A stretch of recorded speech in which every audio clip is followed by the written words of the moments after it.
नमस्कार मेरे प्यारे साथियों, एक बार फिर से आप सभी का स्वागत करता हूं हमारे YouTube चैनल पर। जब आप इतिहास पे वीडियो बनाएं और ऐसा हो ही नहीं सकता है कि आप चेतक पर वीडियो ना बना पाएं, क्योंकि भारतीय इतिहास में जितना महत्व किसी योद्धा को दिया गया है उससे कम महत्व चेतक को देना किसी भी शर्त पर सही नहीं है। क्योंकि 1576 के युद्ध, जिसे हम हल्दी घाटी का युद्ध भी कहते हैं, उस युद्ध में चेतक ने अपने स्वामी को बचाने के लिए अपने प्राण की आहुति इस प्रकार दी थी कि इतिहास आज तक उन्हें भुला नहीं सका है।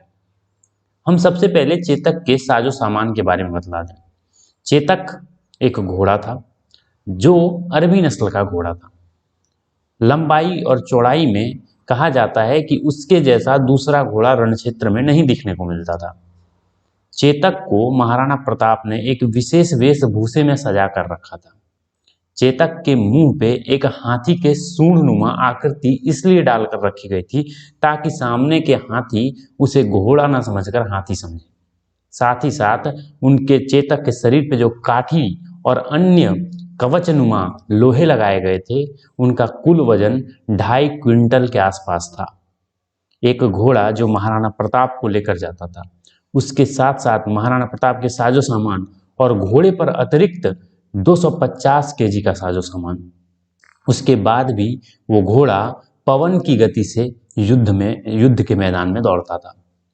1576 के युद्ध में मान सिंह के हाथी और चेतक का फेस टू फेस मुकाबला होता है। इसमें होता क्या है कि चेतक बड़े ही तरकीब से मान सिंह के हाथी के सूंड के ऊपर वाले भाग पर अपने दोनों पंजों को रखता है और महाराणा प्रताप अपने भाले को मान सिंह की तरफ फेंकते हैं। मान सिंह तो हौदे में बैठ जाता है, लेकिन मान सिंह का महावत वहीं पे मार दिया जाता है। उसके बाद हाथी के सूंड में लगे तलवार से चेतक के पैरों पे चोट लगती है। उसके बाद क्या होता है कि चेतक बुरी तरीके से घायल हो जाता है। महाराणा प्रताप को जब इस बात का पता चलता है तो वो चेतक को लेकर रणक्षेत्र से निकलने की सोचते हैं। ऐसे में वो पीछे आते हैं तो वहां पे उनको विद्या झाला दिखते हैं। विद्या झाला कहते हैं कि चेतक बुरी तरीके से घायल हो चुका है, इसलिए चेतक पर अब आप युद्ध नहीं कर सकते। इस पे युद्ध करना आपके जान के लिए भी एक खतरे की बात होगी।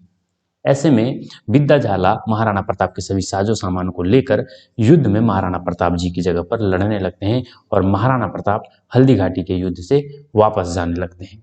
चेतक बुरी तरीके से घायल था, लेकिन अब भी वो अपने स्वामी को उस रणक्षेत्र से निकालने के लिए पवन की गति से दौड़ता है। लेकिन कुछ मुगल सैनिक इस घटना को देख लेते हैं और वो महाराणा प्रताप के पीछे लग जाते हैं। घोड़ों की टाप इतनी तेज थी कि एक के पीछे एक घोड़े जा रहे थे और उधर महाराणा प्रताप का चेतक हवा से बातें करते हुए आगे निकल रहा था।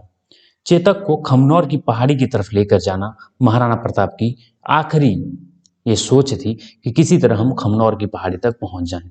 ऐसे में होता क्या है कि चेतक के पैरों पे चोट के कारण चेतक का जो पंजा था वो बुरी तरीके से टूटने लगता है। तभी एक चुनौतीपूर्ण नाला आता है। कहते हैं कि उस नाले की कुल चौड़ाई लगभग 26 फीट के आसपास थी, जिसे घोड़े के लिए टाप पाना बहुत ही मुश्किल था, और खास करके तब जब उसके पंजे बुरी तरीके से घायल हो गए थे। चेतक एक बार रुक कर पीछे आता है।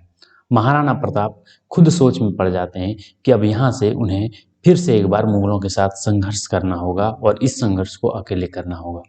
इतना सोचते ही चेतक ऐसी गति को लेता है कि महाराणा प्रताप खुद अचंभित थे, और उसके बाद चेतक ने अपने जीवन की आखिरी छलांग लगाई और नाले के उस पार जा गिरा।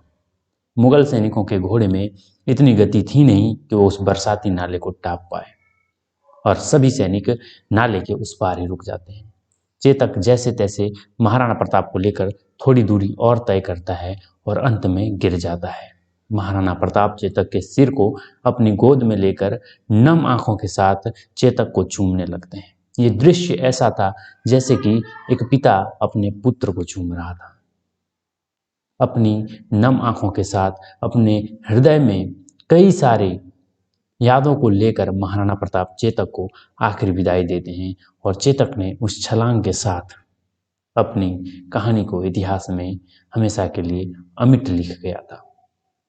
उम्मीद है चेतक के इस बलिदान पर बना ये वीडियो आपको पसंद आया होगा, आप इसे लाइक करेंगे। यदि अभी तक आपने चैनल को सब्सक्राइब नहीं किया है तो सब्सक्राइब कर लें। हम फिर मिलेंगे, तब तक के लिए जय हिंद।